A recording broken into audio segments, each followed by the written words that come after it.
Sir இந்த தவறுக்கு ஏன் சார் காரணம்? உங்களோட பயிற்சியாளர் காரணமா? இல்லாட்டி வீரர்கள்ட்ட வந்து அந்த அளவுக்கு திறமை இல்லையா? நீங்க என்ன பாக்குறீங்க இத? மெஸ்ஸி தான் காரணம். ஏன்னா இந்த சுமாரான டீமை தன்னுடைய தோள்கள்ல தூக்கி சுமந்தாரு. அவரோட பிரில்லியன்ஸ்னால தான் இந்த அளவுக்கு வந்தாங்க. மெஸ்ஸின்னு ஒருத்தர் இல்லைன்னு வச்சுங்களேன், அந்த டீம் மெஸ்ஸி MESSY அந்த மாதிரி ஒரு ஓரான சாதாரணமான டீம் அது.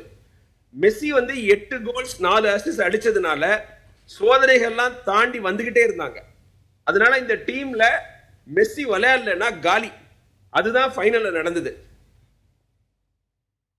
மெஸ்ஸி வந்து அவரோட யூஷுவல் லெவல்ல இந்த வேர்ல்டு கப்ல ஆடின மாதிரி ஆட முடியல. டீமே வந்து பிளாட் ஆயிட்டாங்க. ஆனா சார் இந்த அளவுக்கு மோசம் ஆடணும்னு நீங்க எப்படி சார் எதிர்பார்த்தீங்க? மெஸ்ஸின்னு ஒருத்தரை சார்ந்து மட்டும் ஒரு டீம் எப்படி ஃபைனலுக்கு வர முடியும் ஃபர்ஸ்ட்? இது வந்து ஒன் மேன் பிளே கிடையாதா கண்டிப்பா? அதுதாங்க நாக் அவுட் டோர்னமெண்டோடைய ஒரு ஒரு கேரக்டர்.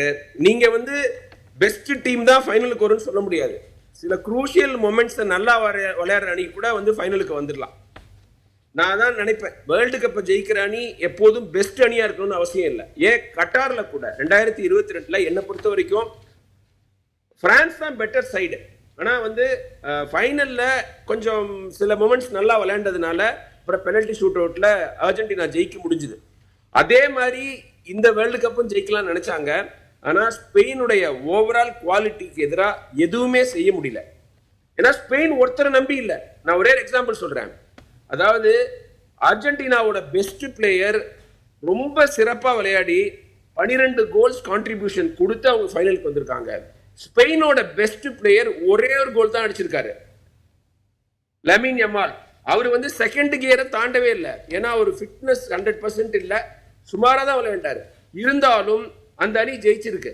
ஸோ இவங்க ஸ்பெயின் அணியா விளையாண்டாங்க, அர்ஜென்டினால மெஸ்ஸி தனியா விளையாண்டாரு. பாவம், அவர் என்ன பண்ணுவாரு? அவர் பக்கத்தில் இருக்கிற பிளேயர்ஸோட குவாலிட்டி அவ்வளோதான். முடிஞ்ச வரைக்கும் அவர் போராடி இந்த டீமை ஃபைனல் வரைக்கும் எடுத்துட்டு வந்தார். ஸோ மெஸ்ஸி மேலே எந்த குறையும் கிடையாது. பட் ஓவரால் டீம் குவாலிட்டி வந்து ஸ்பெயின் அளவுக்கு அர்ஜென்டினாட்ட இல்லை.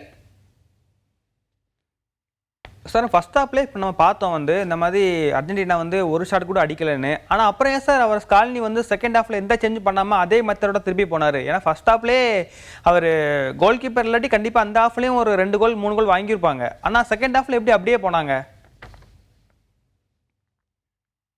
எக்ஸலன்ட் கேள்வி. அவரோட சப்ஸ்டிடியூஷன்ஸ்லாம் ரொம்ப போரா இருந்தது. அட்டாக்கிங் பிளேயரான லவுட்டாரோ மார்டினஸ் நல்ல ஃபார்ம்ல இருக்காரு, அவரெல்லாம் கொண்டு வரணும். டிஃபெண்டர்ஸை மாத்துறாரு.